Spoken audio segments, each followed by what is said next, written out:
Kanizere yuko mumeze neza, nanone ni Mugisha nyawe mbanje kubasuhuza. We mushyashya muhaye ikaze kuri YouTube channel yacu yitwa Mugisha nyawe. Nimba uri mushya kora subscribe kugira ngo n'izindi video zitazajya zigucika.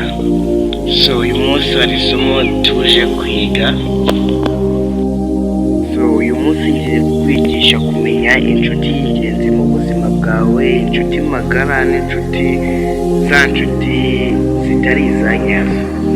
Ni ukuvuga ngo kuri iyi si habaho inshuti ebyiri zonyine. Ni ukuvuga ngo habaho inshuti y'umufana, ndavuga ya nshuti nyine iri aho nyine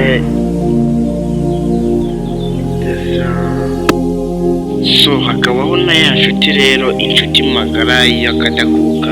Izo rero nizo ngiye kugusobanurira uyu munsi.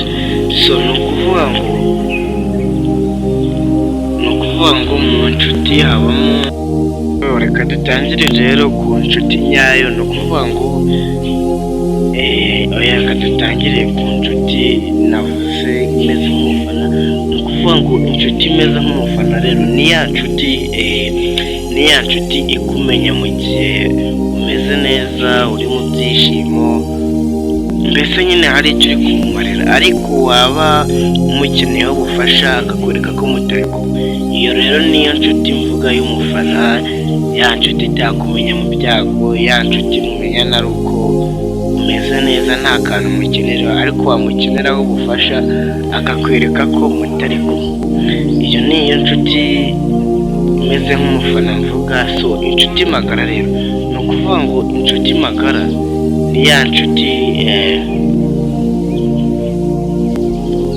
nshuti haba mu byiza haba mu bibi, mu binyuranamo.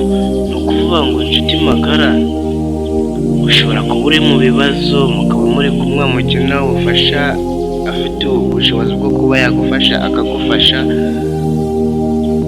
Waba umeze neza mukaba muri kumwe. Apana ya nshuti navuze y'umufana mu byago itakumenya, ukaba utayikeneraho ubufasha ngo uyibone. Rero izo ni zo nshuti. Rero ni ukwiga kuba wamenya inshuti yawe muri kumwe, ukayisobanukirwa neza, ukamenya ngo nimba ari inshuti y'umufana cyangwa se inshuti ya nyayo rubulika, inshuti ya nyayo.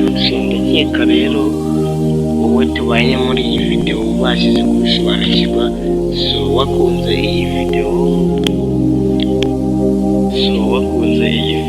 kora subscribe kugira ngo izindi video zitazajya zigucika. Umuyobozi ni Mugisha nyawe, mwari kumwe. Ciao. Wibuke kugenda ukora subscribe kandi ndabakunda cyane. Ciao.